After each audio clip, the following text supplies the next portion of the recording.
Dara Torres has been on our show since the very first day 10 years ago, and many know her as a 12-time Olympic medalist, 4 of those gold.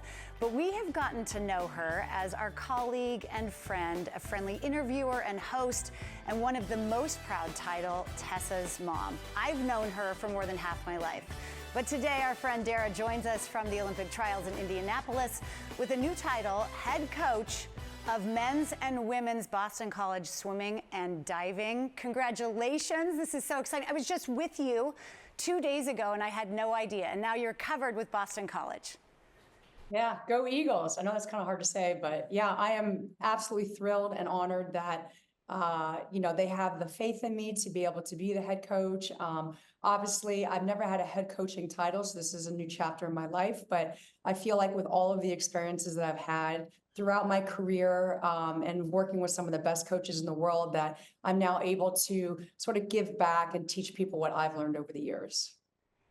Well, Dara, I'm so excited for you. I mean, your working ethic is top-notch for yourself. So I know what you're going to bring to this team is going to be bar none. But what is the first thing you're going to bring to your teams? I mean, you're working with the men and the women, but what is the first thing you're going to be teaching your athletes? I think probably the biggest theme from when I start to when they graduate is to learn confidence. And I feel like the stuff you learn in sport, and both of you obviously know this, with hard work, dedication, time management, sacrifice, like all those things are so important throughout your life that you can really get a good grip on when you're in athletics. And so I really want to be able to teach people, or teach my athletes now, I guess I can say, these elements of what life is really like, and to help them propel into the next chapter of their life after they go through my program. People ask me all the time, Summer, why aren't you a swim coach? And I always say, I'll either be too hard on my swimmers or too easy. How are you going to find that balance of expectation? Because we do expect a lot as Olympians and we know what it takes, but this is a different generation.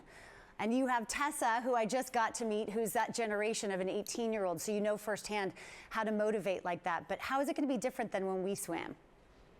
You know, that's a great question. And one of the questions I got asked when I was going through this process is, some athletes who are at the elite level like to go back and coach, and they have expectations of their athletes to be just like them. And I've realized after actually having Tessa and watching her lacrosse career and just seeing what the generation is like now, that they're not like yourself. Like everyone is an individual, and you have to coach them as individuals, not just as a team. And so that definitely is something that I've learned over the years with having a daughter, and that I think I have a good grasp on going into this position.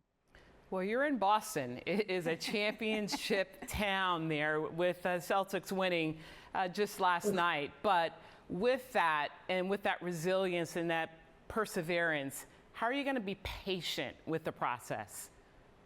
You know, it's so funny. So the athletic director, Blake James, came in when I was told I was getting this job, and we were going through some process and some other stuff in the offices. And he came in and I said, "Oh, thank you so much for this, opportunity. This is great. Oh, I can't wait to get going." He's like, "Dara, I know you're a sprinter. This is not a sprint. You have to have patience. This is a journey, So I have to kind of take a step back. I've already started doing things, even though I didn't sign the contract till yesterday. But yeah, I'm super excited, and I have to have patience. It's a learning process, but also, these kids want to get going and start the year, and now they know who their coach is. So, it's just all about, let's just start this, let's have fun. Lots going on in the collegiate world, realignment. So your ACC, Stanford and Cal, 2 swimming powerhouses, will be in your conference.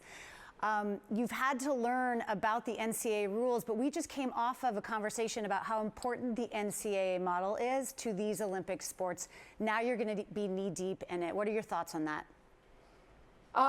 This is new for me. I have to meet with a compliance officer and learn all the new rules. Obviously, things have changed over the years from when you and I were, NCAA athletes. But yeah, it's a lot. I mean, this is going to be like a cram session for me to start learning this. But, the NCAAs, I think the fact that the NIL is out there and these kids are getting more exposure and able to make money, I think is fantastic. And yeah, it's just, I'm going to take it one step at a time and just see how it goes.